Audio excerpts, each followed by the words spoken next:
This is a Hot Pie Original. Guess who's now been arrested for going to the Capitol on January 6th? Like you couldn't script it out any more of a stereotype. Borger, Texas, or Borger. Who knows? Boy. The entire family, including a small child. I mean, that you talk about pathetic. First of all, driving from East Texas to Washington, D.C., do you guys not have anything better to do? Do you not have a job? 5 members of a Texas family were arrested on Wednesday for entering the U.S. Capitol during the January 6th insurrection. So, you know who else was arrested? A small child. Well, not arrested, but the family's all been arrested. Because what a bunch of winners. Great look, Dad. Well, you know why we caught them? Because they've been posting on social media. I'm sorry, the FBI is getting some credit for arresting people on January 6th, but it doesn't seem like it's that tough. You got these knuckleheads who've been posting all about it. The entire family. Federal investigators pointed out to extensive social media posts from family members to make the arrests. Tom Munn, the great Tom, had encouraged people on social media to travel to D.C. in the weeks before the riot. He says, our president has only asked 2 things from us. Number 1, vote. Number 2, January 6, 2021. Tom Munn, in what's described as his nuclear family, including someone who appears to be his partner, Dawn, their children, Christy, Josh, and Kaylee, all drove from Borger. Nice. Good job, kids. What a day. Look at the Munn family. What says a great day? You know, some of you go to the water park. The Munn family goes and they tear up stuff. And they post about it a lot. And took a small child, which is really great. What's that drive from Borger? First of all, remember the rule. Remember the rule. The further east you go, the further back in time you go. In a Facebook post, tips are provided to the FBI. Again, how hard is it to catch them, right? Christy Munn shared a picture of what appears to be family members posing in camouflage clothing with the comment, DC, here we come. Stop the steal. Trump is my president. The Munns are among a handful of Capitol defendants who have been charged alongside immediate family members, though this appears to be the largest family charged together so far. Way to go, Munn family. Because the 6th member of the family that was with them, well, that's a child. Good job, Dad. Way to go. That is a very productive 5 days in the car.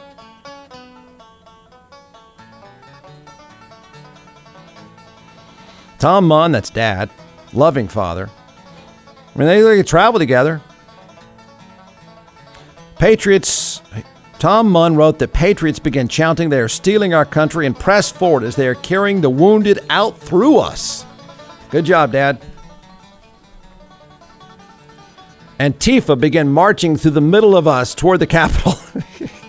Josh, Kaylee, and Don Munn are all told others they knew they had gone inside the building, according to court records. Christy Munn sent a video on Facebook filmed from inside of the Capitol, looking through a window at police. Good job, Mom. Way to go. Productive week. She wrote in a message she was using her child's phone because hers ran out of space. She took so many pictures. Man, Mom. I mean, everybody has that problem at the vacation, right? Too many vacation photos. Way to go, people of Texas. We now have the record. The national record for most family members arrested at the insurrection. The FBI learned of the family's participation in the riot through another family connection. A family member of Christy Munn's fiancé. Oh, you mean they didn't think it was a great idea? Are they still going to get married? Question. Would you still marry Christy? Did you not know where she was going with the family? You guys going on a trip, are you? Where are you going? Disney World? Oh. Gonna get a rebel flag and go beat some people up, are you? Nice. Okay, so that's how they got ratted out. You mean the FBI had to take a phone call just to find that? The Munns are each charged with 4 federal crimes. This is great, Dad. What is your child going to do now? The Munns are each charged with 4 federal crimes, including disorderly conduct inside the Capitol. They have not entered a plea yet because, well, obviously they were just arrested, trying to figure out what to do next. John McClellan is the co-founder and creator of Atx Hot Sauce, now in all 50 states and several retail outlets as well.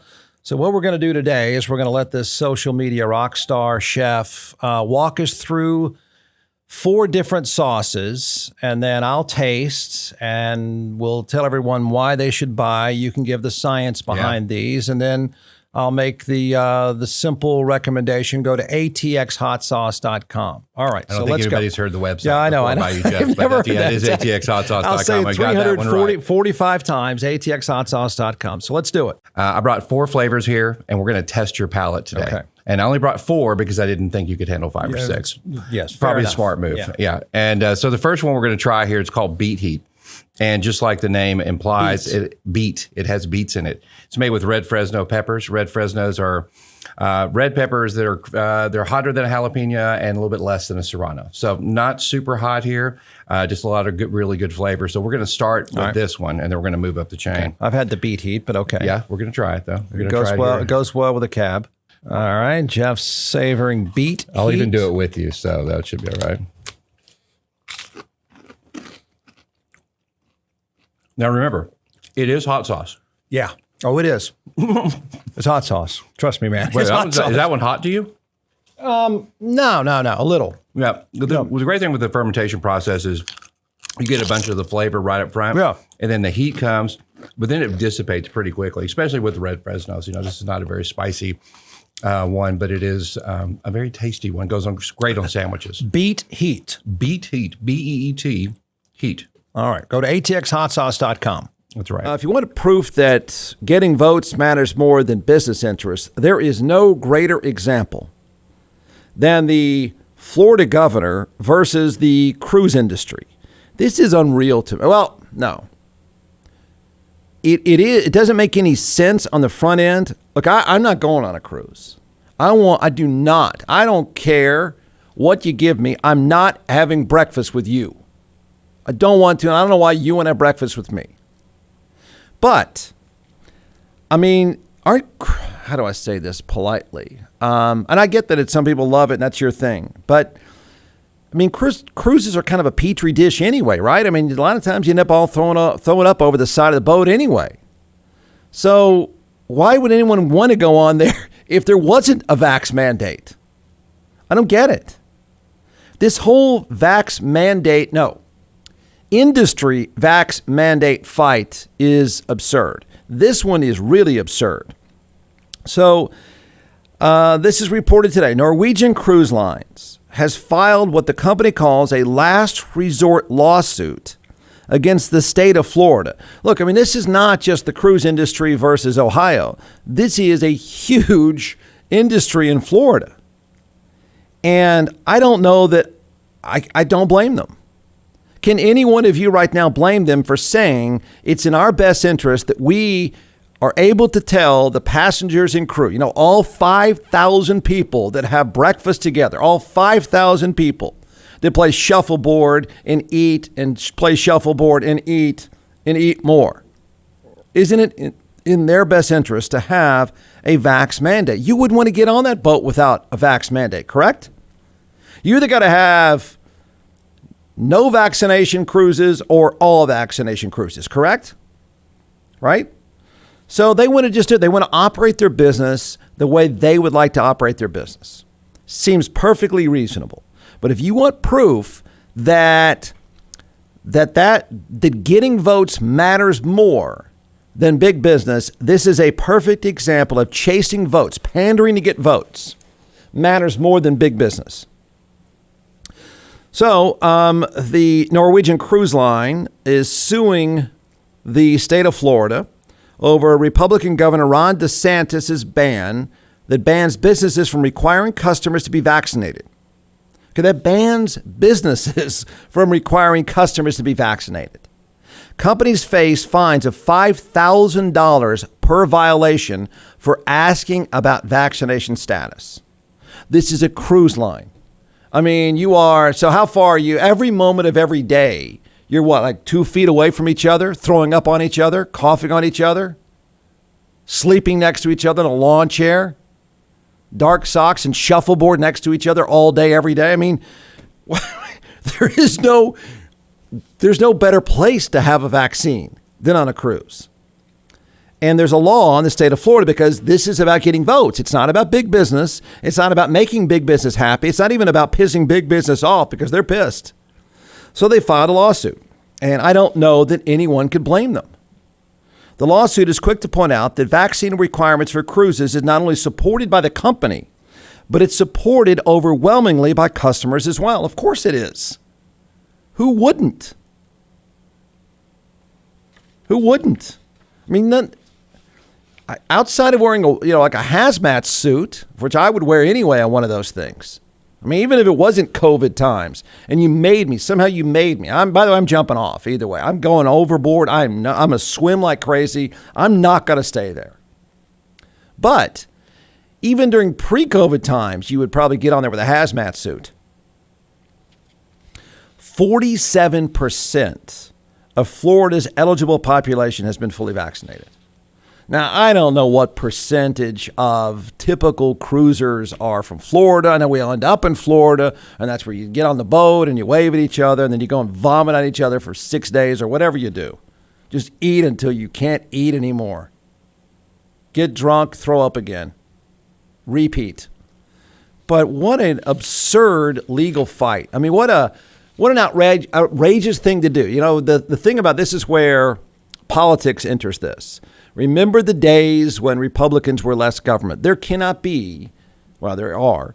What a ridiculous level of big government. So you can't run your business the way that your customers would like you to run your business. You can't run your business the way it reduces your business's liability because the government's going to step in and say, no, for every vaccine mandate, it's a $5,000. So that's what, 5,000 times $5,000. There you go. So one cruise line, I don't even know how many crew members they have. 700? Who knows? I feel like it's like 10. To me, it would feel like 10,000 people on a boat. It may really be like 2,000, but it would feel like 10,000 to me. I would freak out. I would freak out waiting to get on the boat. I couldn't even make it off the dock. But they can't even, they're having to sue the state just to be able to run their business the way they want to. Or here's one of the arguments in the lawsuit, which I don't know any one of you right now that does not blame them for this lawsuit. Absolutely, they should do it. They are stuck on an island. They can't run their business because even if they want to run their business the way they want to run their business, the way the customers want to run the business, then the government won't let them. Then the government won't let them run the business without vaccines. So which one is it? It says, whereas Florida should be glad to see Norwegian Cruise Lines resuming safe operations and generating valuable economic returns, no one will suffer from passengers simply confirming that they have been vaccinated as agreed. Is that so ridiculous? You don't have to have the vaccine because you don't have to get on the cruise line. Why isn't it reasonable to say, well, Grandma, we're going to leave at whatever they leave, 3 p.m. And to get on, you have to upload that you've been vaccinated. If not, this cruise is not for you. Or wait till the next boat that is a bunch of anti-vaxxers, whatever it is. And the government says, no, that will be $5,000 per requirement, per mandate. And to think that you've reached a time in politics where pushing back on big business, turning your back on big business, even in Florida, turning your back on big business, the think that the anti-vax mentality, big government anti-vax mentality, you have every right as an individual, big government anti-vax mentality matters more than big business. JeffWardShow.com